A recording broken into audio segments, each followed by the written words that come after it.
Welcome to the Slop Temple. We pray this video helps. You start by verifying prerequisites and taking immediate action. You must stop all SQL Server services, open services, or use netstop to halt SQL Server agent, MSSQL $instance name, and browser.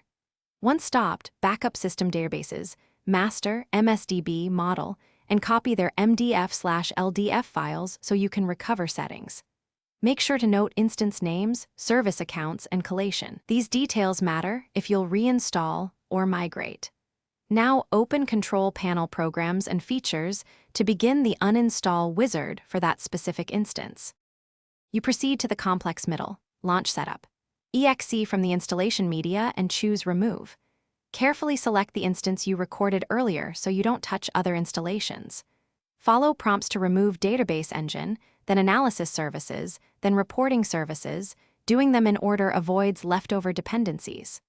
Once instance features are removed, uninstall shared components like Client Tools, Management Studio, and Browser. Remove shared features last to prevent broken references. Make sure you approve service account changes and reboot if prompted to complete removals. You finish by cleaning residual files and handling common failures. Manually delete leftover folders under Program Files and Program Data, and carefully remove SQL registry keys under HKLM/software if you are comfortable. Export keys first. Remove SQL logins, scheduled jobs, and any IIS virtual directories created by reporting services. If the uninstall fails, run setup. EXE with the repair action or capture msexec logs to identify failing components, then rerun removal.